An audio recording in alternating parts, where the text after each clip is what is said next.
जय हिंद, वंदे मातरम साथियों। Exercise 5.3 start करने से पहले उसकी बेसिक बातें हम जानने की कोशिश करेंगे। यहाँ हम क्या सीखेंगे, किसी भी एपी के फर्स्ट एन टर्म कैसे निकाले जाते हैं। तो ठीक है, मैं समझाने की करता हूँ कोशिश। देखो भाई, क्या है इसमें, जैसे मान के चलो हमारे पास कोई एपी हम मान ले रहे हैं। पहले बेसिक समझ लो, उसके बाद फिर मैं इसके फॉर्मूले बताऊँगा, उनको प्रूफ करवाऊँगा, फिर आगे बढ़ेंगे। ठीक है, कोई एपी हमारे पास है 2, 4, 6, 8। मैं ये कह रहा हूँ कि 2, 4 भी तो एक एपी है। बस बात इतनी है कि इस एपी में 2 ही टर्म है, और उसमें तो कोई बुराई वाली बात नहीं, चाहे 1 टर्म हो, 2 हो, 1000 हो, कोई दिक्कत नहीं। तो इन पहले टर्म का जो देखो सम को हम दिखाते हैं किससे, एस से। जो सम है, सम को हम एस से दिखाएंगे। S1 करने का मतलब ये हुआ है कि पहले टर्म का सम। तो पहले टर्म में क्या जोड़ोगे, कुछ नहीं। पहले टर्म का सम अगर निकालना है तो पहले टर्म से पहले कुछ है क्या, नहीं है ना। तो पहला टर्म का सम वही होगा। फिर सुनो ध्यान से, मैं कह रहा हूँ S2 का मतलब है कि सेकेंड टर्म का सम कितना आना चाहिए। तो सेकेंड टर्म का सम आना चाहिए, 2 पदों का योग निकालना है ना। पहला पद कितना है, 2, दूसरा पद कितना है, 4, तो 2 पदों का योगफल आएगा 6।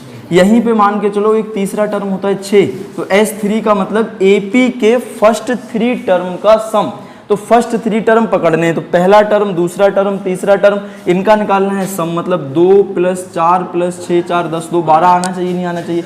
अगर यहाँ पर तो हमारे पास छोटी सी एपी है और हम बड़े आसानी से पता कर पा रहे हैं कि इसमें कितना सम आएगा। लेकिन सपोज दैट ऐसे मान के चलो कि कोई एपी हो 15, फिर होनी चाहिए 25, फिर होनी चाहिए 35, और ऐसे करते करते करते करते इतना पहुंच जाए, तो क्या इसका सम इतनी आसानी से निकाल पाना आसान है? नहीं। यहाँ तो बहुत बड़ी, पहले तो पूरी एपी बनाओ, उसके बाद फिर एक एक करके कहाँ तक जोड़ते रहेंगे। तो उन सारी समस्याओं का हल करने के लिए हमने क्या बना दिया, एक फॉर्मूला बना दिया कि इस फॉर्मूले से कितनी भी बड़ी दुनिया की एपी आएगी और उसमें वैल्यू रखोगे और तुरंत उसका सम मिल जाएगा। समझ पाए बात को, नहीं समझ पाए? इस एक्सरसाइज में हम बात क्या करने वाले हैं, ये समझ रहे हो? ध्यान से देखो, एक बात यहीं पर चलो और समझाते हुए चलो। देखो इधर सुनो, बहुत ध्यान से सुनो। मैं क्या कहना चाह रहा हूँ कि इस एपी का, जो हमारे पास ये वाली एपी है, इस एपी का S1 मतलब फर्स्ट टर्म का सम कितना होना चाहिए, 2।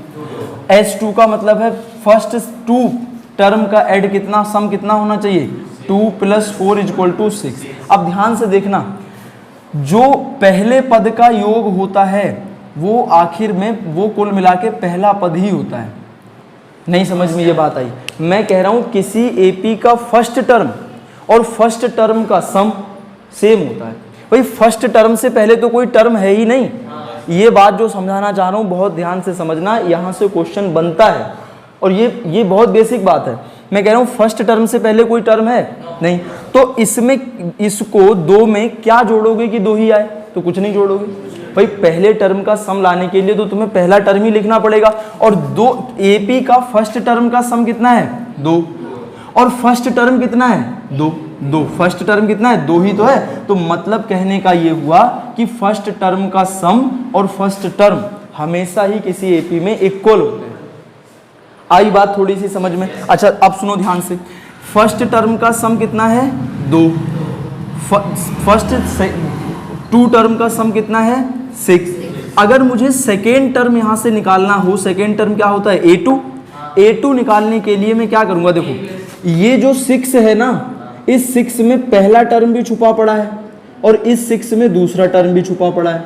तो अगर मैं इन 2 पदों के योग में से पहला पद का योग घटा दूंगा, मतलब मैं कहना चाह रहा हूँ 6 में से 2 को घटा दूंगा, तो क्या मेरे पास 4 ही आएगा। और जो 4 आएगा वो कितना आना चाहिए, जो 4 आएगा वो दूसरा पद ही तो है, A2 ही तो है। तो क्या सीखे हम यहाँ से ओवरऑल मिला करके हम 2 बातें सीखे। पहली बात ये कि किसी एपी का फर्स्ट टर्म उसके फर्स्ट टर्म के सम के इक्वल ही होता है। पहली बात आई बात पकड़ में। दूसरी बात हम यहाँ से ये सीखे कि किसी भी एपी का सेकेंड टर्म क्या होता है, 2 पदों के योगफल में से 1 पद का योगफल घटा दोगे तो सेकेंड टर्म निकल जाएगा। ये दोनों बात पकड़ में आई नहीं? यहाँ से एक्सरसाइज में क्वेश्चन बनेंगे कि वो तुमसे कहेगा पहला टर्म इतना है, पहले पद का योगफल इतना है, दूसरे पद का योगफल इतना है, तो बताओ दूसरा पद क्या होगा। तो दूसरा पद क्या होगा भाई, दूसरे 2 पदों के योगफल में पहला पद भी शामिल है और दूसरा भी शामिल है, तभी तो उन दोनों को जोड़ के तो योगफल आया है। नहीं, ये बात समझ पा रहे हो? फिर सुन लो यार, देखो मैं कह रहा हूं जो दो पदों का योगफल है उसमें पहला और दूसरा दोनों पद शामिल है ना। अगर तुम इन दोनों पद में से पहला पद हटा दो तो सिर्फ दूसरा ही पद तो बचेगा। तो मैं यही तो कहना चाह रहा हूं कि दो पदों के योगफल में पहला भी पद है दूसरा भी पद है, और इसमें से पहला पद हटा दो, पहला पद S1 ही तो है, और पहला पद हटा दोगे तो क्या बचेगा? दूसरा ही तो पद बचेगा। अब समझ में आई होगी बात? नहीं? अब सुनो आगे ध्यान से। अब क्या कहना चाह रहे हैं कि एपी के, ये तो हो गया फर्स्ट टर्म का सम और फर्स्ट टर्म इक्वल, दो पदों के योगफल में से एक पद का योगफल घटा दोगे तो A2 बन जाएगा। अब हम यहाँ से एक बात और सीखना चाह रहे हैं, वो हम क्या बात सीखना चाह रहे हैं, ध्यान से देखना कि किसी छोटी एपी मिल गई तो हमने डायरेक्ट जोड़ दिया, बहुत बड़ी एपी मिल जाएगी तो क्या डायरेक्ट जोड़ पाओगे? नहीं जोड़ पाएंगे। तो उस कंडीशन में हम क्या करेंगे, उस एपी को फॉर्मूले के द्वारा सॉल्व करेंगे। अब देखना भाई ध्यान से, मैं क्या कहना चाह रहा हूँ। Let a AP, let n AP, एक एपी हमने मान ली। ध्यान से देखो, एपी हमने क्या मानी,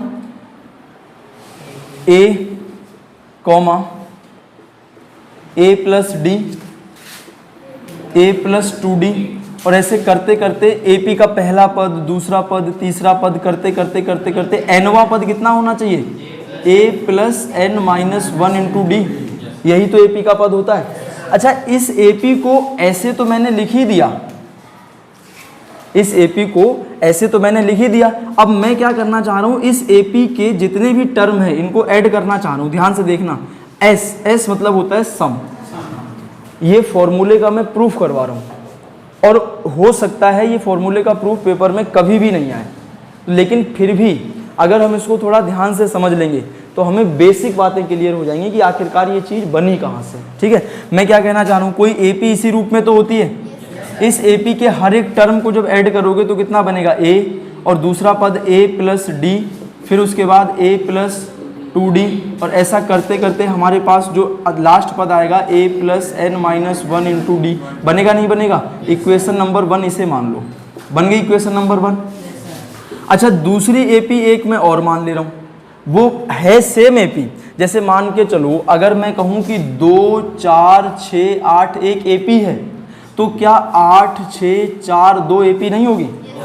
होगी, ये भी एपी होगी। तो मैं कह रहा हूं अगर इधर से लिख रहा हूं तो एपी बनी, और अगर इसी चीज को मैं ऐसे लिख दूं A plus N minus 1 into D, और उसके बाद इसके बाद वाला टर्म कौन सा, इससे जस्ट पहले कौन सा टर्म आया होगा भाई, ए प्लस एनवा पद है तो n माइनस 1, और n माइनस 1 से एक पद पहले का है तो a plus N minus 2 into d वाला पद आया होगा। और ऐसे करते करते करते करते फिर कौन सा पद आया होगा, फिर आया होगा a प्लस 2D, फिर कौन सा आया होगा a प्लस डी, और लास्ट में a।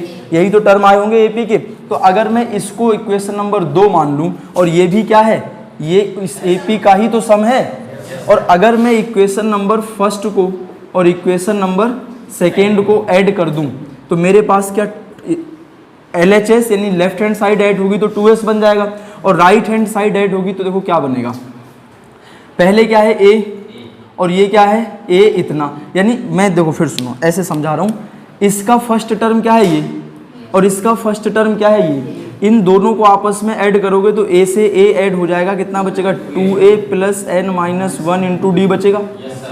दूसरी बात, इसका ये वाला टर्म इतना है और इसका ये वाला टर्म इतना है, इन दोनों को अच्छा ऐड करके देखते हैं। तो a प्लस डी, और इसमें हमें क्या ऐड करना है a प्लस, और यहाँ पर कितना है n माइनस 1 यानी कि एन डी माइनस, ऐसे लिख लो एन डी हो गया माइनस का 2D हो गया। अरे फिर सुनो मैं क्या कह रहा हूँ, दूसरा इस वाली एपी का सेकेंड टर्म यही तो है, इसमें मुझे यही वाली चीज़ तो ऐड करनी है।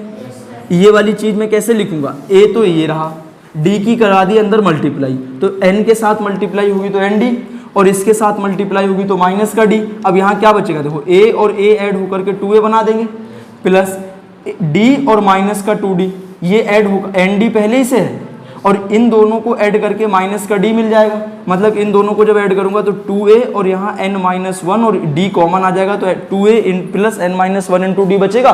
तो इन दोनों को ऐड करने पर भी 2a plus N minus 1 into D ही तो बच रहा है। अरे बच रहा है कि नहीं बच रहा है?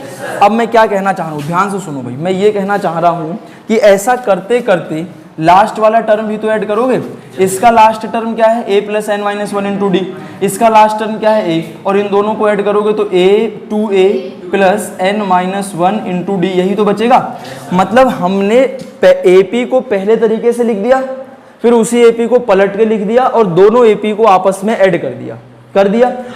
अब ध्यान से एक बात बस समझनी है, जैसे मैं ऐसे सुनो, मैं ये कह रहा हूँ कि मैं लिख रहा हूँ 5 प्लस 5 प्लस 5 प्लस 5, कितनी बार 5 लिखे, 4 बार। तो मैं या तो 4 बार 5 लिख करके जोड़ दूंगा तो सीधे सीधे 20 आ जाएगा, या मैं इसको लिखने का दूसरा तरीका इसका ये भी है कि एक बार 5 लिखो और हम जोड़ कौन सा नंबर है 5, और जितनी बार जोड़ रहे हैं उससे मल्टीप्लाई करा दो तब भी तो 20 आ जाता है।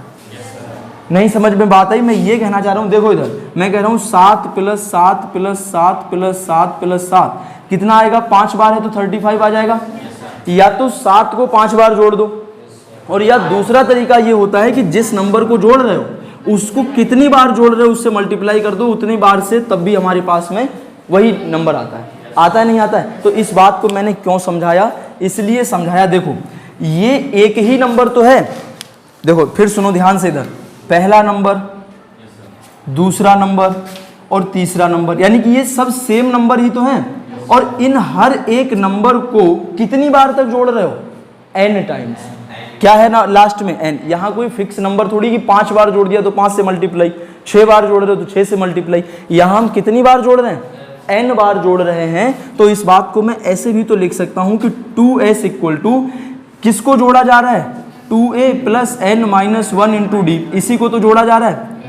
कितनी बार जोड़ रहे हो, n बार, तो जितनी बार जोड़ रहे हो उससे इसकी मल्टीप्लाई करा दो। लिख सकता हूं, ऐसा नहीं लिख सकता हूं? तो मैं अब देखो क्या करूंगा, यहां s रखो, ये आगे 2 है मल्टीप्लाई में, ये 2 अगर उधर चला जाएगा तो कहां पहुंच जाएगा, डिवाइड में n अपॉन 2, और यहां कितना बचेगा 2a plus N minus one into D. और यही हमारा क्या निकल करके आया, फॉर्मूला। किसी भी AP के फर्स्ट n टर्म का सम ये होता है।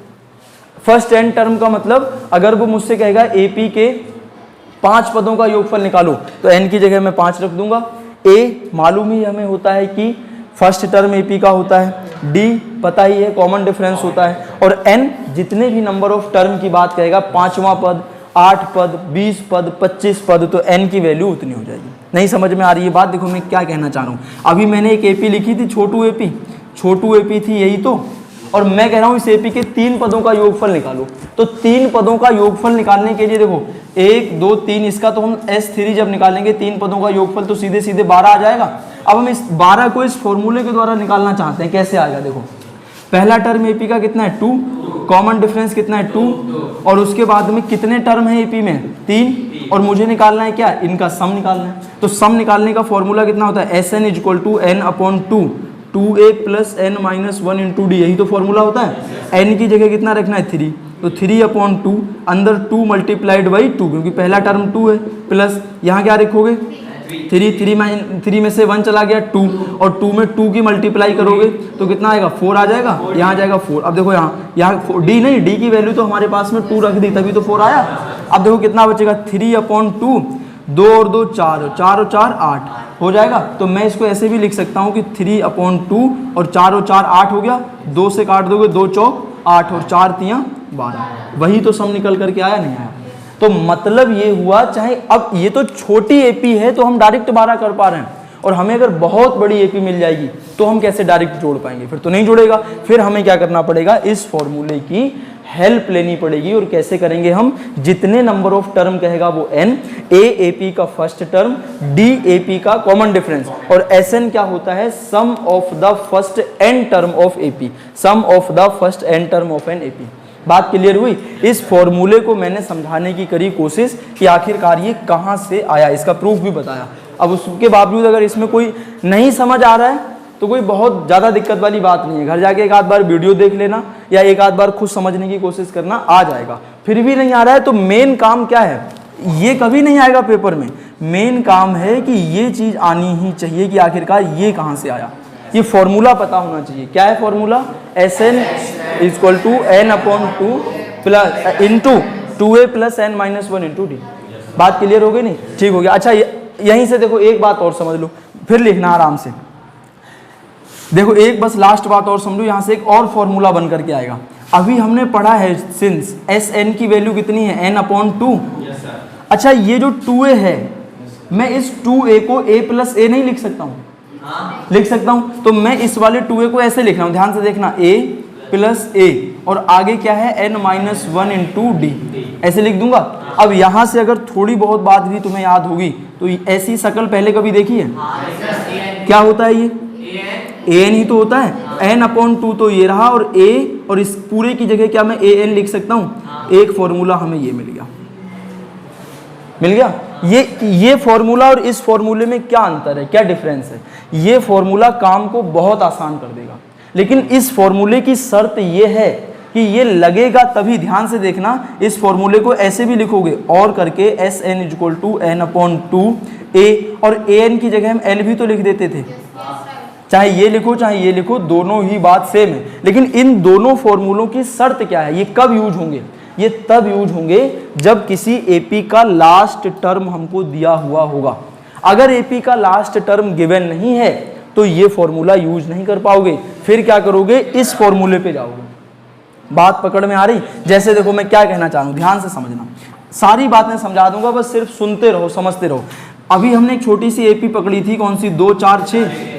इस एपी का तो हमें सम निकालना था, हमने इस एपी का सम इस वाले फॉर्मूले से तो निकाल के देख लिया, कितना आ रहा था 12। डायरेक्ट भी निकाल के देखा, कितना आ रहा था 12। इस एपी में लास्ट टर्म हमको गिवन है, तो मैं डायरेक्ट ही इस एपी में ये वाला फॉर्मूला लगा सकता हूँ। लगाओ, कैसे लगाएंगे देखो, इस फॉर्मूले को लगाने के लिए हमें क्या चाहिए, एक तो एन चाहिए। एन क्या होता है, नंबर ऑफ टर्म। कितने टर्म है इसमें, 3। एक ए चाहिए, फर्स्ट टर्म कितना है, एक हमें एल चाहिए, लास्ट टर्म कितना है, 6। सारी बातें मिल गई, लगाओ फॉर्मूला। तो S3 equal to N, N की जगह में कितना रखूंगा, 3 अपॉन 2, और यहाँ कितना हो जाएगा ए की जगह रखूंगा 2, लास्ट टर्म कितना है 6। तो देखो 3 अपॉन 2 और 4 और 2 6, 2 कितना होता है 8, 2 चौक 8 और 4 3 12, 12 आया नहीं आया। लेकिन ये आसान काम हो गया, तुरंत इसने निकाला नहीं, लेकिन ये फॉर्मूला लगेगा तभी जब एपी का लास्ट टर्म गिवन होगा, और लास्ट टर्म अगर हमें गिवन नहीं है तो हम इस फॉर्मूले पे जाएंगे। क्या इन दोनों पूरी एक्सरसाइज में कोई नया काम नहीं है, सिर्फ 3 ही बातों पे क्वेश्चन चलने वाले हैं। सबसे पहली बात हमको ये पता होनी चाहिए किसी एपी के एन टर्म का सम क्या होता है। दूसरी बात हमें ये पता होनी चाहिए कि अगर देखो ये फॉर्मूला अगर एक टाइम को भूल भी जाओगे तब भी इससे काम कर सकते हो। देखो सुनो, अभी लिखो मत, अभी सिर्फ सुनते रहो, कॉन्सेप्ट सीखते रहो। अगर हमें ये फॉर्मूला बाई चांस भूल जाए हम, तो हम यही तो काम नहीं कर पाएंगे। लेकिन इस सम को या इस क्वेश्चन को हमने इससे भी तो सॉल्व कर दिया था। तो अगर हम ये फॉर्मूले बाई चांस भूल जाएंगे तब भी इसकी मदद से काम चल जाएगा, लेकिन ये वाला कतई भी नहीं भूलना है। समझ पा रहे हो? तो पहला काम ये फॉर्मूला, दूसरा काम ये फॉर्मूला, और तीसरा काम जो अभी जस्ट पहले 1 मिनट बताया था कि किसी एपी के फर्स्ट टर्म का सम और फर्स्ट टर्म सेम होता है। किसी एपी का सेकेंड टर्म क्या होता है, 2 पदों के योगफल में से एक पद का योगफल माइनस कर दोगे तो दूसरा पद निकल जाएगा। निकल जाएगा कि नहीं निकल जाएगा? ये 2-3 बातें छोटी छोटी अगर याद रहेंगी तो ये भी एक्सरसाइज बहुत ही आसान होने वाली है। बात पकड़ में आ रही है नहीं आ रही है? तो ये सब कुछ मैंने समझाने की कोशिश करी, क्या है, कैसे है और कहाँ से आया। और अब हमारी एक्सरसाइज 5.2 नहीं 3 के ऊपर हम बात स्टार्ट करना शुरू करेंगे। तो इसको लिखना चाहो तो लिख लो, जैसा है फटाफट करो।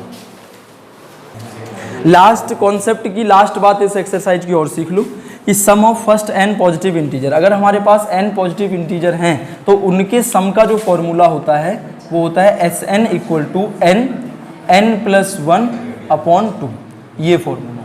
ठीक है, जहाँ n क्या है, फर्स्ट n पॉजिटिव इंटीजर। जैसे वो मुझसे कहेगा कि 1 से लेके 10 तक की संख्याओं का सम बताओ, तो मैं कहूँगा 1 2 3 4 करते करते मुझे 10 तक लाना है। तो ये इंटीजर है सब, इंटीजर तो पहचानते होगे। इंटीजर का मतलब कंप्लीट नंबर, अपॉन में ना हो, फ्रैक्शन ना हो, पॉइंट ना हो, पूरा नंबर होना चाहिए। एक तो पूरे नंबर है और दूसरी बात है पॉजिटिव भी है। तो अगर पॉजिटिव इंटीजर है और मुझे इनका सम निकालना है तो इस फॉर्मूले से निकाल सकता हूँ। n कौन सा है, n पकड़ते हैं सबसे लास्ट नंबर। सबसे लास्ट नंबर का मतलब कि पहले 10 पदों का ही तो निकालना है। तो n हो जाएगा हमारे पास 10, तो S10 जब मैं निकालूंगा तो n की जगह रखूंगा 10, और यहाँ 10 प्लस 1 डिवाइडेड बाई 2, 2 पंजे 10 और 11 पंजे 55। तो S10 हमारा 55 आ जाएगा। डायरेक्ट आंसर निकल गया।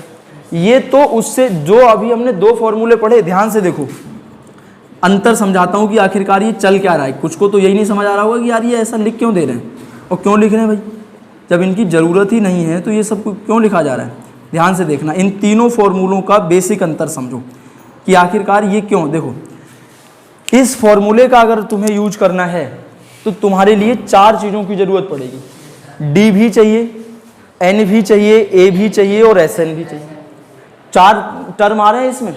इस फॉर्मूले का यूज करोगे, डी मिले ना मिले कोई फर्क पड़ता है? इस फॉर्मूले में डी है ही नहीं, डी है तब भी कोई फर्क नहीं, नहीं है तब भी कोई फर्क नहीं। लास्ट टर्म और फर्स्ट टर्म और एन मिल जाए, काम चल जाएगा, चल जाएगा। इस फॉर्मूले का यूज करेंगे तो ए मिले ना मिले कोई फर्क पड़ता है, डी मिले ना मिले कोई फर्क पड़ता है। सिर्फ और सिर्फ अगर एन भी मिल जाएगा तब भी मैं आंसर निकाल दूंगा। समझ पा रहे हो? तो ये सब क्या है, सरलता का क्रम है कि अगर इस फॉर्मूले का यूज करना है तो ज़्यादा झमेला है, इसमें उससे कम झमेला है और इसमें सबसे ही कम झमेला है। खाली एन मिले, काम खत्म, आंसर आएगा। बात पकड़ में आई? तो इसको भी एक बार याद रखना है। हमारे पास कुल मिला के ये तीन फॉर्मूले हो गए हैं। पहला formula S N equal to N upon two, two A plus N minus one into D. दूसरा formula S N equal to N upon two A plus A N. तीसरा formula S N equal to N into N plus one upon two. ठीक है, यही तीनों फॉर्मूलों पर पूरी exercise हमारी चलने वाली है। अब इसे लिख लो और एक्सरसाइज के एक दो क्वेश्चन स्टार्ट करते हैं। अब एक्सरसाइज 5.3, बात नहीं, स्टार्ट करने से पहले इसमें कुछ एक एग्जाम्पल दिए हुए हैं, एक बार उनकी चर्चा मैं बता दे रहा हूँ, घर से सॉल्व करके आना, जो भी नहीं होगा तो पूछ लेना। जितने भी एग्जाम्पल हैं सब इम्पोर्टेंट हैं, सही है? यानी कि एग्जाम्पल नंबर 11, 12, 13, उसके बाद में 14 भी इम्पोर्टेंट है, 15 भी इम्पोर्टेंट है। हाँ, 16वां एक टाइम को अगर नहीं भी करोगे तो कोई दिक्कत नहीं, लेकिन फिलहाल करके देख जरूर लेना। ठीक है, जितने भी एग्जाम्पल हैं सभी करके लाना। समझ पा रहे हो क्या बात? हम एक्सरसाइज स्टार्ट करते हैं, एक दो क्वेश्चन, ताकि फॉर्मूले हमारे दिमाग में और अच्छे से बैठ जाएं। उसको देखने के लिए एक दो क्वेश्चन हम करते हैं, उसके बाद में फिर जैसा भी होगा देखेंगे। ठीक, एक्सरसाइज 5.1, 5.3 और क्वेश्चन नंबर फर्स्ट स्टार्ट करते हैं। देखो फर्स्ट में क्या कह रहा है, find the sum of the following AP. बहुत सारी एपी दी हुई हैं, इनका सम फाइंड आउट करना है। पहली एपी देखो कितनी है, 2, 7, 12 और कहाँ तक है, 2, 10 टर्म्स,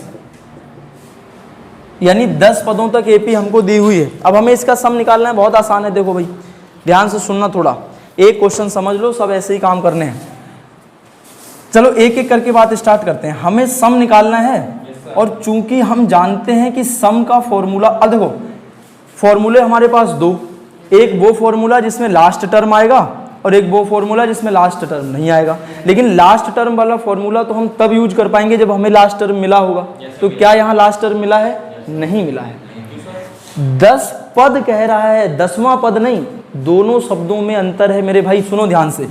देखो 2, 4, 6, 8, तो ये पता क्या है, इसमें लास्ट टर्म एपी का गिवन है और लास्ट टर्म एपी का कौन सा है, ए एन की वैल्यू 8 है।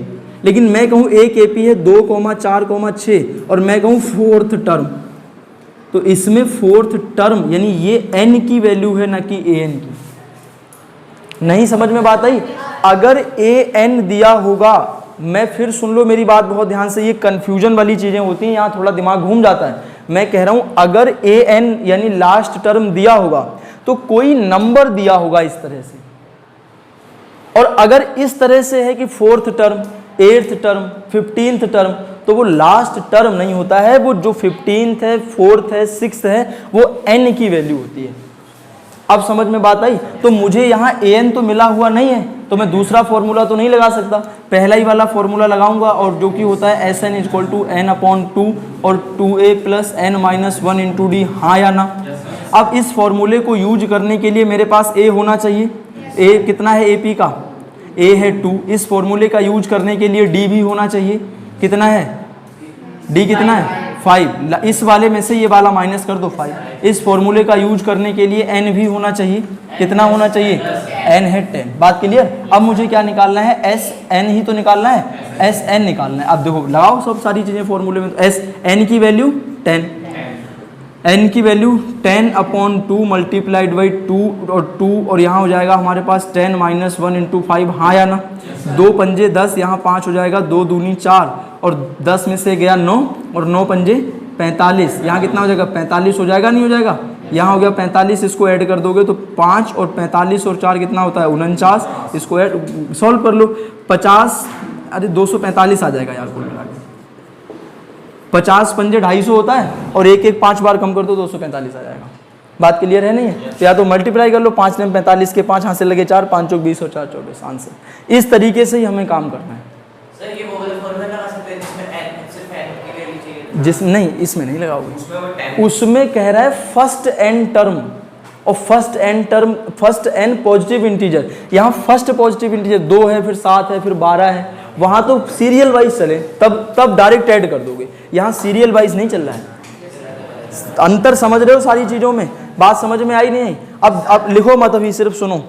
क्या इसका जो सेकेंड पार्ट है नहीं कर पाओगे भाई? n की वैल्यू है 12, a है -37, d है हमारे पास में +4, सारी वैल्यू रख करके आंसर आएगा कि नहीं आएगा?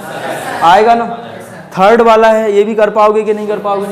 पॉइंट में है, फोर्थ वाला कर पाओगे कि नहीं कर पाओगे? अपॉन में है बस, और उसमें कोई दिक्कत वाली बात थोड़ी है। मैं फोर्थ वाला करा दूं, करा दोगे, कर लोगे ना? तो इसे लिख लो और उसके बाद में इनमें से 1-2 क्वेश्चन अपने आप ट्राई करो यहीं, और फिर आगे की फर्स्ट का फोर्थ पार्ट हमें इस तरह से कुछ टर्म दिए हैं और इनका हमें सम करना है। तो सम करने के लिए पहला टर्म हमारे पास 1/15, d निकालेंगे तो d हमारे पास दूसरे टर्म में से पहला टर्म माइनस करना पड़ता है। अब देखो यहाँ डायरेक्ट माइनस मत करना, पहले एलसीएम लिया जाएगा, तरीके से काम होता है। 12 और 15 का एलसीएम होता है 180। और देखो अच्छा एक बात मैं तुम्हें और बता दूं, सुनो ध्यान से, कभी भी अगर इस तरह का एलसीएम हो ना 1/3 - 1/4, सुन लो, देखो ट्रिक बता रहा हूँ, 1/3 - 1/4 अगर इस तरह से कभी भी हमें माइनस करना पड़े, 2 अलग अलग नंबर, तो क्या करना है, ये वाला नंबर तो यहाँ पे लिख दो, माइनस लगाओ, ये वाला नंबर इधर लिख दो और इन दोनों की मल्टीप्लाई करके लिख दो। मैं क्या कहना चाह रहा हूँ कि अगर कहीं पर 1/3 + 1/4 दिया है तो ये वाला नंबर यहाँ लिखो, ये वाला यहाँ लिखो, दोनों की मल्टीप्लाई करके लिखो। मैं क्या कहना चाह रहा हूँ कि अगर कभी भी इस तरह से दिया हुआ है तो हमें क्या करना पड़ेगा, ये वाला नंबर यहाँ लिखना पड़ेगा, ये यहाँ लिखना पड़ेगा, 12 और 15 की मल्टीप्लाई। समझ पाए? 12 में से 15 में से 12 चले गए 3 और 12 15 की मल्टीप्लाई होती है 180। ये ऐसे डायरेक्ट नहीं कर पा रहे हो तो 12 × 15 लिख लो, 3 से काट दो, 3 चौक 12 और इसे सॉल्व करोगे तो 15 चौक 60। आ गया नहीं आ गया? तो हमें a मिल गया, d मिल गया और n हमारे पास कितना है 11 टर्म, तो n की वैल्यू 11 है। अब लगाओ फॉर्मूला, क्या होता है Sn = n/2। फॉर्मूला कभी रटते नहीं है, जितनी बार लिख के प्रैक्टिस कर लोगे याद हो जाएगा। n कितना है 11/2, ये रहा 2, a की वैल्यू कितनी है 1/15, n की वैल्यू 11, 11 में से 1 चला जाएगा 10 और d की वैल्यू कितनी है 1/60। कोई दिक्कत वाली बात नहीं। अब देखो 11/2 तो ये रहा, यहाँ रहा 2/15, इसको सॉल्व कर लेंगे तो इसको जब हम सॉल्व करेंगे तो 10/60, कैंसिल मत करो, इनको 10 से 60 को काटोगे तो 6 बार चला जाएगा डिवीजन, लेकिन मत काटो। क्यों नहीं काटो? इसलिए मत काटो क्योंकि 15 और 60 का एलसीएम 60 आ जाएगा, सीधे काम आसान होगा। काटने पर काम बढ़ जाएगा, तुम्हें लग रहा है काम आसान है, लेकिन मैं नहीं काटूंगा तो काम आसान है। अब देखो मैं क्या करूंगा, 11/2 तो ये रहा, इनका दोनों का एलसीएम आ जाएगा 60, 15 चौक 60 तो ऊपर हो जाएगा 8 और यहाँ हो जाएगा 10, आया ना? अब देखो यहाँ हमारे पास कितना बचेगा 11/2 मल्टीप्लाइड 10 और 8 18 और यहाँ हमारे पास में 60। अब हम इसको कैंसिल करेंगे, कैसे कैसे देखो, 2 से काट दो, 2 9 18 और 11 9 99/60, इसको 3 से काट सकते हैं 33 और यहाँ हो जाएगा हमारे पास में 20 और 33/20 आंसर कितना आ रहा है इसका, यही इसका आंसर आ रहा है 33/20 और ये हमारे क्वेश्चन का आंसर हो गया। बस कुछ नहीं करना है, जो जो चीज़ें हमको दी हुई हैं फटाफट वो सारे सामान सारी वैल्यू पुट करो, आंसर आएगा। ठीक है, देख लो इसको फटाफट। पहले एक्सरसाइज 5.3 का क्वेश्चन नंबर फर्स्ट हो चुका है, सेकेंड और थर्ड में जितने भी पार्ट हमको दिए हैं 10 पार्ट, इनको एक बार खुद से करना ट्राई। जितने होते हैं अच्छी बात है, और जो नहीं होते हैं कल बताएंगे, कल हम इनको आगे सॉल्व करेंगे। ठीक है, तब तक के लिए धन्यवाद। पढ़ते रहेंगे सब लोग। जय हिंद, वंदे मातरम।